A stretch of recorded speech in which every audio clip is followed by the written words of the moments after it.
Good evening. आप सबों का CST क्लासेस में स्वागत है। हम लोग अभी क्लास 9 का डिस्कस कर रहे थे।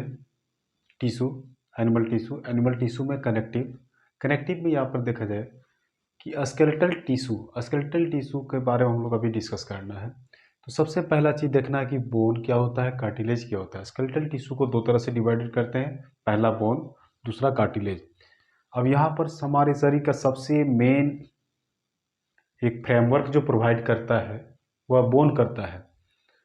कार्टिलेज क्या होता है? हमारे शरीर का वैसा पार्ट होता है जिसमें कि बोन और मसल दोनों का एक तरह से कैरेक्टरिस्टिक गुण पाया जाएगा, कॉम्बिनेशन, वो कहलाएगा कार्टिलेज। बोन देखा जाए, it is rigid, non flexible and strong in structure, we can't bend it. यानी हमारा शरीर का सबसे महत्वपूर्ण इंपॉर्टेंट पार्ट कहा जाए एक तरह से, जो क्या करता है, हमारे बॉडी को फ्रेमवर्क प्रोवाइड करता है, जो रिजिड होता है, जो नॉन फ्लेक्सिबल मीन्स बैंड होने लायक नहीं होता है, एंड स्ट्रॉन्ग स्ट्रक्चर, जिसका स्ट्रक्चर स्ट्रॉन्ग होता है। We can not bend it, we can't bend it, हम उसे बैंड नहीं कर सकते, पहला। दूसरा चीज़ क्या, matrix is made up of protein and called ossein. ये मैट्रिक्स क्या होता है कि इसके इंपॉर्टेंट पार्ट देखा जाए तो वो क्या करता है कि मैट्रिक्स जो बना होता है वह प्रोटीन का बना होता है, ओसिन। ये हड्डी का जो स्टडी जो कहलाता है, ऑस्टियोलॉजी कहलाता है। तो हड्डी यहाँ पर एक ओसिन प्रोटीन होता है हड्डी में, जो उसको क्या करता है, बनाने का काम करता है। Bone cells osteocytes are provided with canaliculi so that they give interconnected with each other. Bone cell को ऑस्टियोसाइट्स कहा जाता है और उसमें कैनाकुलाली होता है जो क्या करता है कि इंटरकनेक्ट विथ ईच अदर, एक बोन को दूसरे बोन से जोड़ने का काम करता है। Matrix had deposition of calcium and phosphorus. ये मैट्रिक्स जो होता है वो किस चीज़ का बना होता है, उसमें क्या जमा होता है, डिपोजिशन ऑफ कैल्शियम और फॉस्फोरस का होता है। Bone cells are arranged in concentric circle forming lamella. Lamella just like as a worms होता है और वो क्या करता है कि ये कंसेंट्रिक रिंग बनाता है, वो क्या कहलाता है, कंसेंट्रिक रिंग होता है। और ये लैमिला होता है। यहाँ पर देखा जाए आगे कार्टिलेज क्या होता है, जो बोन और मसल्स दोनों का कॉम्बिनेशन होता है। अब ये कान बना हुआ है तो इसको हम कार्टिलेज कहेंगे। We can bend it in easy way. यहाँ पर देखा जाए, it is semi rigid and flexible and soft structure. ये सेमी रिजिड होता है, फ्लेक्सिबल होता है, सॉफ्ट स्ट्रक्चर होता है। वी कैन बैंड इट, हम इसे बैंड कर सकते हैं, हमारा कान में होगा, नोज में होगा, ये फूड पाइप में होगा। Matrix is made up of protein called chondrin. यानी कार्टिलेज में कॉन्ड्रिन एक सेल जो होगा, कॉन्ड्रियोसाइट्स, तो उस की चीज़ का बना होता है, कॉन्ड्रिन प्रोटीन का बना होता है। Cartilage cell chondrocytes are not provided with canaliculi. जो क्या होता है, कॉन्ड्रियोसाइट्स जो होता है वो कैनाकुलाली प्रोवाइड नहीं करता है। There is no deposition of calcium and phosphorus. इसमें कैल्शियम और फॉस्फोरस का कोई डिपोजिशन नहीं होता है। Cartilage cells are not arranged in concentric cycle. यानी ये जिस तरह से हम यहाँ पर देखें बोन में कंसेंट्रिक साइकिल होता है, इसमें क्या होता है, कंसेंट्रिक साइकिल नहीं होता है। Thank you.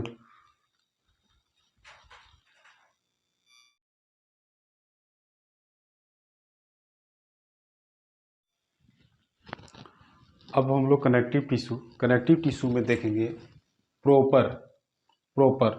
ये प्रॉपर कनेक्टिव टिश्यू को दो तरह से बांटा गया है, लूज और एक dense. Loose connective tissue, dense connective tissue. Loose connective tissue, अभी हम लोग देखेंगे लूज कनेक्टिव टिश्यू का क्या कैरेक्टरिस्टिक्स है, क्या होता है और इसके कितने टाइप्स हैं, ये सब के बारे में जानेंगे। सबसे पहला, loose connective tissue. It is most common connective tissue having ground substances and most of the cells and fibres. यानी ये सबसे कॉमन, सबसे यूनिक कनेक्टिव टिश्यू होता है जो हमारे बॉडी के ग्राउंड सबस्टांस होता है और most of the cells and fibres, जिसमें कि अनेकों टाइप के सेल होते हैं और फाइबर्स होते हैं। फाइबर्स में येलो फाइबर्स, वाइट फाइबर्स और उसमें देखा जाए कि दो तरह के जितने भी यहाँ पर हैं, दो तरह के टिश्यू, एरियोलर और एडिपोज, इसके रिस्पेक्टिव टिश्यू सेल्स होते हैं। सबसे पहला चीज़ देखा जाए कि एरियोलर टिश्यू, एरियोलर, एयर इलोलर, इस टर्म को हम लोग समझेंगे। एरियोलर दैट मीन्स कि एरियोलर, एयर ओलर। अब यहाँ पर एयर मीन्स होता है हवा, हम लोग यहाँ पर loose connective tissue that means कि हम उसे इजी वे में प्रेस कर सकते हैं, हम इजी वे में उसको प्रेस कर सकते हैं, वो सब लूज कनेक्टिव टिश्यू। तो एरियोलर में देखना है कि these are the simple and most widely distributed connective tissues, यानी एक ऐसा कनेक्टिव टिश्यू है जो हमारे बॉडी के डिफरेंट पार्ट्स में वाइडली डिस्ट्रीब्यूटेड, मतलब सबसे ज़्यादा पूरे शरीर में फैला हुआ है, डिस्ट्रीब्यूटेड किया हुआ है connective tissue. They form A continuous layer beneath the skin, ये स्किन के नीचे जो है वो कंटिन्यूअस लेयर बना हुआ है। Next second, fibroblast, plasma cells, adipocytes, mast cells and macrophages, ये सेल का नाम है। एडिपोज टिश्यू, एरियोलर टिश्यू में ये सभी सेल्स होते हैं। फिब्रिनोब्लास्ट होते हैं, प्लाज्मा सेल्स होते हैं, एडिपोसाइट्स होते हैं, मास्ट सेल्स होता है एंड मैक्रोफेजेज सेल होता है। Type of cells are is found, ये टाइप का सेल पाया जाता है। उसके बाद देखा जाए कि it provide substance, it provide support, strength and elasticity. अब ये सपोर्ट, प्रोवाइड सपोर्ट, ये सपोर्ट भी करने का काम करता है। हम देखें कि कोई भी काम अगर मान लीजिए कि सपोज हम हैंड को उठा रहे हैं, तो उठा रहे इसमें कनेक्टिव टिश्यू जो है उसको क्या कर रहा है, हाथ को उठाने में सहयोग कर रहा है, हेल्प कर रहा है। स्ट्रेंथ, मजबूती कर रहा है, और इलास्टिसिटी, ये इलास्टिचेबल होता है। नेक्स्ट हम लोग यहाँ पर देखा जाए adipose tissue. Adipose, adipose means होता है डिपोजिशन ऑफ फैट, एडिपोज। इसका पहला पॉइंट देखेंगे, this tissues provides insulation to the body by forming a thick layer of fat beneath the skin. Insulation, insulator, insulator means क्या होता है, जिसके द्वारा हीट आउट ना हो।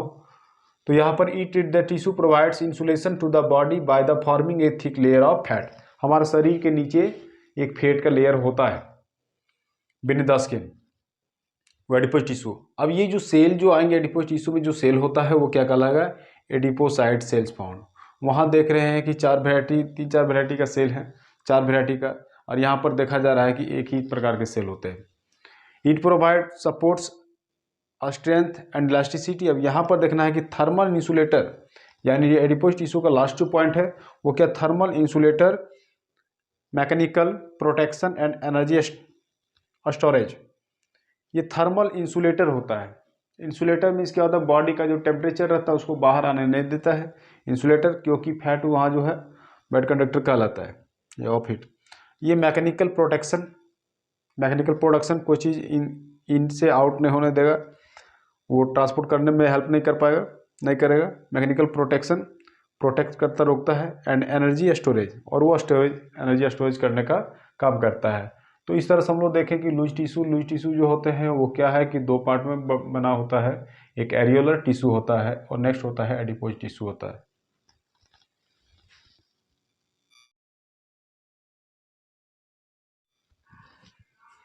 अब हम लोग कनेक्टिव टिश्यू का दूसरा पार्ट देख रहे हैं, dense connective tissue. Dense connective tissue के बारे में पहले जानेंगे कि क्या होता है। The tissue has more fibre than cells in the matrix, यानी इसके जो मैट्रिक्स होते हैं उसमें सेल से ज़्यादा फाइबर्स होते हैं। ये डेंस कनेक्टिव टिश्यू को 2 तरह से बांटा गया है।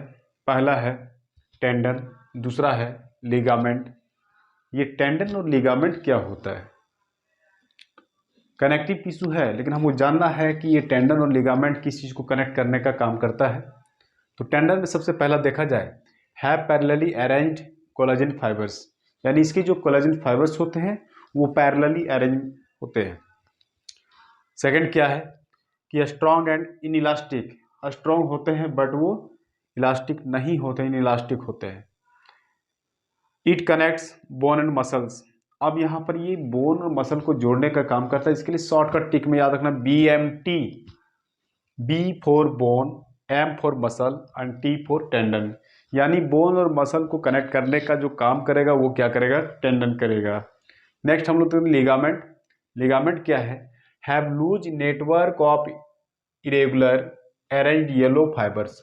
येलो फाइबर्स होते हैं लेकिन उसमें हम लोग देखें कि पैरेलली होते हैं, बट इसमें पैरेलल नहीं होता है, वो इरेगुलर शेप में इधर उधर होते हैं, येलो फाइबर्स होते हैं। उसके बाद सेकंड में देख रहे हैं कि स्ट्रॉन्ग एंड इलास्टिक। स्ट्रॉन्ग और इलास्टिक होता है, इलास्टिचेबल होता है, खिंचा सकता है। अब यहाँ पर थर्ड पॉइंट देखना है कि it connect the bone to bone and muscles to muscles, यानी बोन से बोन को जोड़ने का काम और मसल से मसल्स को जोड़ने का काम जो करता है वो लिगामेंट करता है। Thank you.